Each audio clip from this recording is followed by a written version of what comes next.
Hello mga kababayan at mga kumari kong tunay. Ngayon nga ay araw ng Miyerkules, July 29. At ngayong araw na to mga kumari at mga kababayan kong tunay ay uuwi na naman si Pugong Biyahero ng Laguna nang hindi natin alam kung ano ang dahilan.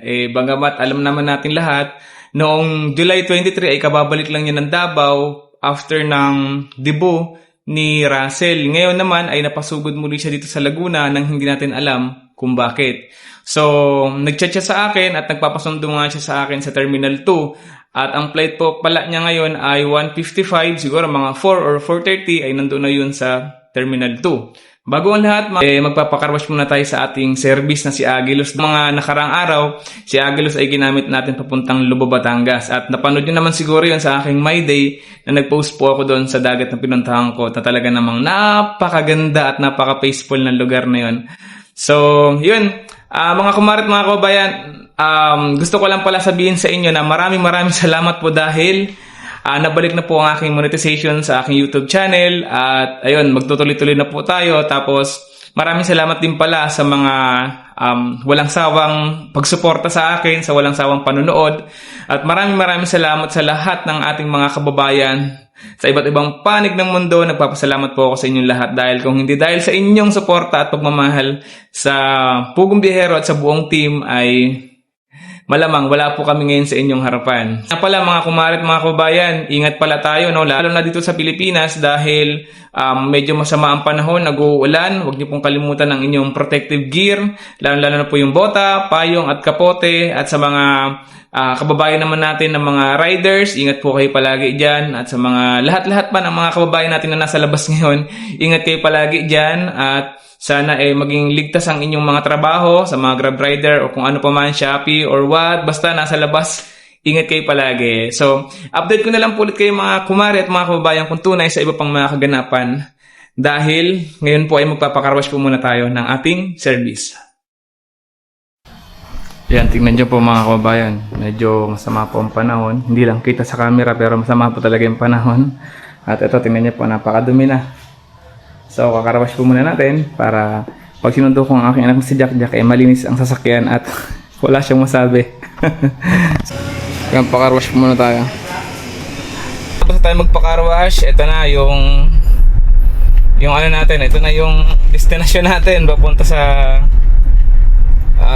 NAIA Terminal 2. Ayan, medyo talaga medyo masama talaga ang panahon mga kababayan. Hindi ko alam kung sa Laguna lang or sa ibang sa ibang lugar din. Kasi dito sa Laguna, masama talaga ang panahon. Makulimlim. Nag-uulan-ulan pa.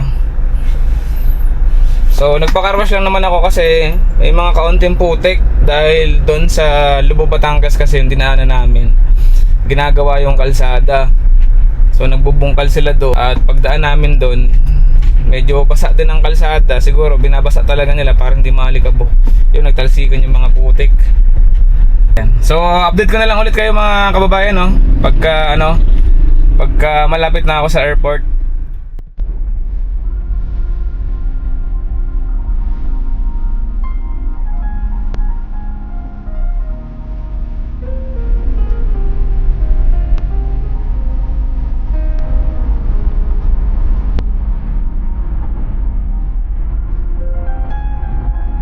So yun mga kababayan, standby muna tayo dito sa isang gasoline station habang wala pang update ang aking anak kung papalapag na bang eroplano. So magchat naman sa akin yun kapag papalapag na Tapos yun, bago tayo didiretso ng Terminal 2, mas mainam na magantay muna ako ng chat niya kasi medyo mahal po kasi ang parking fee doon sa may terminal.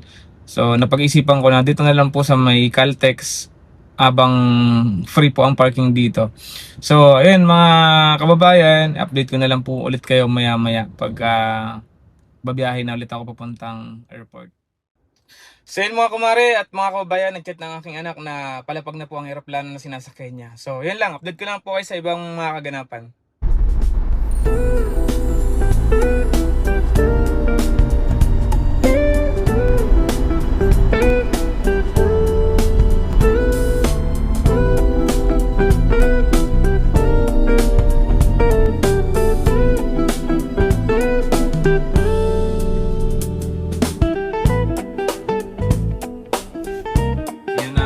akin. Ayan na siya. Ayan na siya. So mga kababayan, ayan, nandito ako ngayon sa sasakyan. Siyempre, umaandar. Pero, umuwi po ako ng Manila ulit.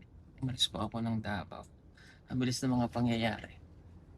Magpapalipas ako ng sama ng loob kasi nga si Ninita hindi na napigilan, nagsawa na talaga ito. So parang, yung mga tinutulungan natin parang mga parang naiinis ako. Parang, ayoko nang mag-vlog, doon ako sa pagbablog. Papahinga muna ako. Nakaka-stress sila. Kasama ko si kumare niyang tunay. Nagpasundo ako. Kasi si Lord J po ay naiwan pa sa Davao. So, si Lord J na lang po muna. Bahala na po. Magpapahinga muna ako kasi na-stress po ako sa kay Ninita. Alabang MOA. Saan? Hello! Saan? Alabang MOA, ano? So, maulan and very cloudy ngayon dito sa Maynila. Maulan po mga kababayan. So, kanina pag flight galing Davao, hindi naman siya masyadong maulap. Mainit. Ngayon, dito naman ang ulan sa Maynila. Yun, no? Ganda ng weather, hindi mainit. Mas maganda ako sa weather, no? Nagdadrive kasi ako mga kumari kaya di ko kayo matitigan. Kasi baka pag tinitigan ko kayo, baka maakit naman kayo. Di ba? Wag na lang. Focus na lang ako sa pagmamaneho ko dito kasi kasama ko ang aking anak. So masaya na naman ang aking ah, puso at kaibuturan ng aking puso. Yeah, masaya na naman kasi kasama natin ang aking anak. Ayan. Ayan, syempre ay siya muna ang ating super ngayon. At Madalas naman uh, pag ano na uuwi ka kaya nga minsan nagtataka sila eh.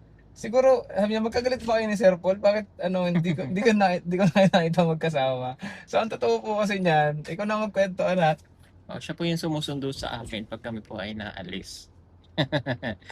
Nagsusundo at saka po nagkahatid. Yan. Yan, kaya akala siguro nila, sabi niya, wala ka na ba sa PB team? Sabi ko, hindi po. Off cam po kasi mga kumare at mga kababayan. Nagkakasama naman po kami ng aking anak. Siyempre, hindi naman lahat, hindi naman lahat ng pagkakataon kailangan nakikita nyo kami sa camera, ganun. Siyempre, lalo na pag may mga importanteng usapan, kailangan off cam talaga pinag-uusapan yan. Hindi on cam. Ayan. So, ayun nga, magpapahinga muna ako. Hindi ko alam kung saan ako magpapahinga. Magpapalipas na sama ng loob sa mga nangyayari. Paano lang pahinga lang Pahinga lang tayo muna. Pahinga lang. Kailangan natin mag-recharge. Kasi, ewan ko ba? Maintindihan si Ninita. Legit talaga nag-asawa na si Ninita? Ay, wala.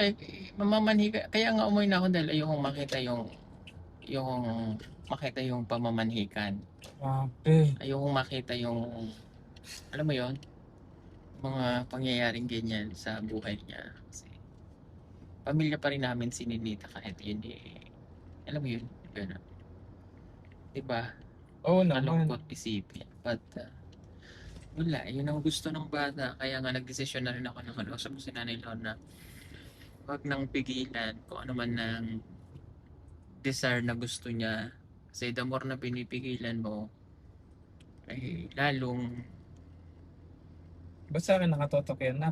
lalong ang tawag doon? Namawala ako sa Tagalog eh. Hindi, the more na pinipigil mo kasi ang isang tao, lalong nagmamatigas yan at lalong gagawin yung gusto niyang gawin. Mapusok kasi. Ilang beses na kasi, so for me, enough na yun. So yun na, para magaan din sa loob namin kay Nanay Lorna, naawa kay Nanay Lorna kasi siya yung nanay.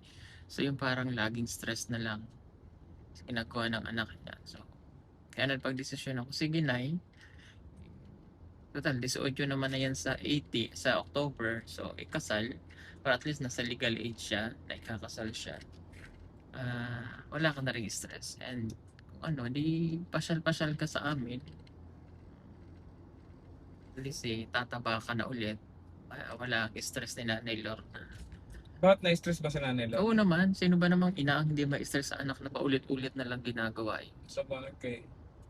Ilang beses na natin siyang pinagbigyan, ilang beses na... Ilang beses na Ilang beses na pang-apat na talaga to eh. Yung, kaya nga niloloko ko yung PBT, yung susunod niya nasa Siargao na tayo eh. Kasi baka doon naman siya maghanap ng, alam niyo yung mga kasama niya, magaling eh. Umuwi daw doon nung gabi, nung hinahanap namin, umuwi siyang mag-isa. Umiiyak kasi ayaw na daw mag-aral kasi gusto nang mag-asawa. So, adi ayun. Ibigay. Masyado pang bata si ano? Wala eh. Masyado pang bata I si know. Ninita. Masyado siyang bata. At hindi pa siya ready. Kaya nga tayo, ano tayo ha, pinipigilan natin yung mga katutubo na mag-asawa ng maaga. Yung advocacy natin, piliin ang pag-aaral. Kaya lang, hindi na kayang anuin si Ninita eh. So, kahit pigilan may nang pigilan, di ba? Wala na tayong magagawa dyan. So, yun lang masasabi ko mga kababayan dyan. Kaya, pasensyahan nyo na lamang muna kami. Kung yung mga naging desisyon din namin ay para sa ikabubuti na din ng mga parents niya. At kung nangyari man yung kay Ninita, wala ibang sisihin kundi yung sarili niya. I know parang isipin natin, parang yun nga batang isip siya. Pero pagdating sa, alam mo yun, sa pagbo-boyfriend, hindi siya batang isip. Alam niya yung kanyang gagawin. And maalala ko lang yung sabi ng doktor sa kanya, yung nandito pa siya sa amin sa Laguna, na ang hahanapin talaga ni Ninita ay lalaki, yun yung desire na gusto niya. So, hindi nga kami nagkamali. So, yun nga yung kanyang hinahanap lagi. So,